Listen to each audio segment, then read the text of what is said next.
Well, all right, good morning, good evening, good afternoon, ladies and gentlemen, citizens of YouTube. Pastor Dowell here. Well, I see now that people are having second thoughts on the paganism of that satanic heathen holiday called Christmas.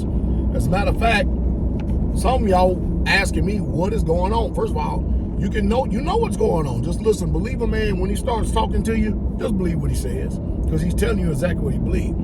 So you got people out there now teaching that they cannot find anything wrong with Christmas according to historical documents. So-called Torah teachers. Let me tell y'all what's happening. You see, when people start feeling themselves and they're getting heady and high-minded and they believe they all of this and all that, he is doing nothing no different than what Jeroboam did and some of the other wicked kings of Israel. They'll maybe start off seeming like they're keeping the laws, the statutes, and commandments. And then it ain't too long, in comes the introduction of heathens and pagan worships, and now coexisting. Because somebody said that there's nothing wrong with you celebrating Christmas as long as you keep the feast days.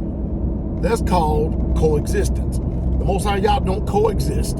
He told us not even intermingle with these boogers, with these pagans, these heathens. Don't serve their gods, their mighty ones. But see, when you get somebody that's not an Israelite, that's messing around with this book, they're liable to introduce anything to anyone. They are. And people all the time try to act like they're real Israel. But as I'll say what one of Aisha says, that lady won, that woman won. Sure did. She waited patiently, and that viper struck and got him. See, a lot of times, you think that these men are the ones who are out front leading the charge concerning so-called teachers, when it's really that woman that's actually leading the charge by using the voice of the man. Man, everybody knows historically, I don't care, you can stretch and reach all you want. Christmas is satanic to the core, period.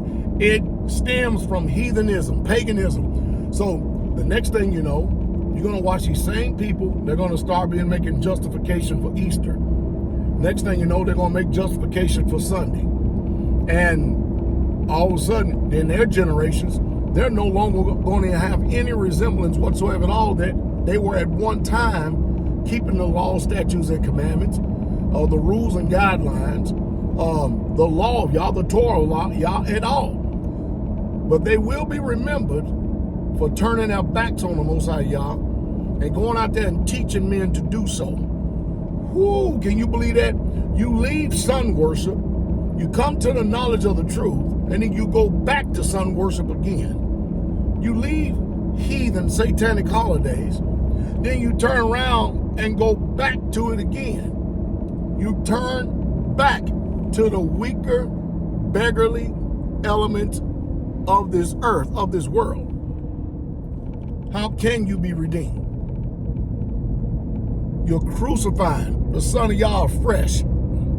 It's just a literal shame. How can you renew to yourself again unto salvation? You can't. So what y'all doing is watching how that this falling away really starts. And now you know that when people like this are coming out like this, you don't even listen to them. You pull a Deuteronomy 13. Man, you get rid of them, you better save yourself and your children. I wonder how everybody else who went over there and gladly co-signed with this so-called teacher that couldn't even be man enough to stand and speak face to face. Now you was man enough to come visit, man enough to break bread, eat our food, show up at the feast days and stuff, man enough to talk then when it came time to kick the traces. All of a sudden you ain't got nothing to say. Amazing. Now you're out there teaching people how to be heathens. Wow, there's a sucker born every day, isn't it? But I am often reminded of what I read about in the book of Acts. And what I read is this. We have so many people want to touch straightway, meaning want to put their mouth on straight and want to judge straightway. And mind you, the majority of people doing it hadn't lived one day in this regeneration. They have not lived one day in their whole entire life of sacrifice. They don't even know what it means to sacrifice for the Most High Yah. But they have an opinion. They have an opinion. Stuck in the cities, right next to heathens hobnobbing with them and carrying on. and has not lived set apart, ain't thinking about sanctification, ain't thinking about doing what Yahshua said do, not at all. But then all of a sudden they have an opinion about straightway. See, I'll be a fool and a hypocrite to sit up there and let somebody affect me that ain't living this, and their opinion to have some type of influence on me or what I'm doing when they ain't living nothing. You know, Yahshua did say, blessed are the hearers of the word, but, you know, blessed are not only the hearers, but the doers of the word. And you got people out here, they do a hell of a lot of hearing, very little doing. So I can't sit up there and listen to folks who don't live this, who have an opinion. Of what you got an opinion about? You ain't living nothing. There's no strength in your lifestyle. And over the book of Acts, hey, you know what they said? Listen, people have been waiting for Straightway to come to knock for 3 decades now. 3 decades. When is there going to be an expiration date on this? Because everybody who's ever put their mouth on us, they the ones who keep coming to knock. And they come to knock quick, and they come to knock in swift destruction. Can you imagine reading the scriptures, teaching the scriptures, and then telling people it's okay for you to celebrate Christmas? That sounds like somebody appeasing a woman. That's what that sounds like. Man, I can't believe it. It is sad.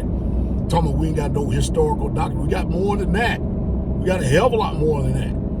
I tell you, man, the blind lead the blind. They both fall into the ditch. I wonder how you people feel out there for following such a fool as this. It's just so damn sad. It is just a real sad thing. What a foolish, idolatrous type of a man, huh? Well, Pastor, I ain't know what's called nobody no fool. You don't even know what it means, so I'm not even worried about it. You don't even know what the statement and the phrase means. But it's just sad. Well, I know one thing. When you're fighting against Straightway over here, the one thing you are learning, that you're not fighting against man, you're fighting against Yah. Because the one thing ain't nobody ever been able to do is overthrow it. Not the truth of it, not the lifestyle of it, not the way we live. It's just that this generation in this matriarchal stance is not used to men who are patriarchal and speak as men, talk as men, act as men, walk as men, live as men. They're not used to that. Now, if you get a man out there be soft, being feminine, cater to the women and cater to this feminist movement and stuff like that, man, you could be the president of the United States of America. Man, you could be the governor of your own township. But man, stand on this truth and flat-footed, 10 toes down as a man and see what happens. Boy, they'll make you the worst enemy you ever seen in your life. Some of you people, man, you better save yourself. But hey, I get it. Once you sit up and start accepting personalities over truth because you don't like the way, hey, look, I understand that the way I speak sometimes is very antagonistic. I get it. Paul said the same thing. Though I be rude in speech, yet not in knowledge. Same thing I'm saying. I may be rude in speech, but yet not in knowledge. But the one thing about it, you getting the truth and the truth straight way, and that's a fact. So you go over and keep accepting man's personage and admiration for an advantage and gain. You go ahead and accept people and their personalities and their soft-spoken voices and keep being deceived and stuff. You're going to find out you're going to get exactly what you bargained for.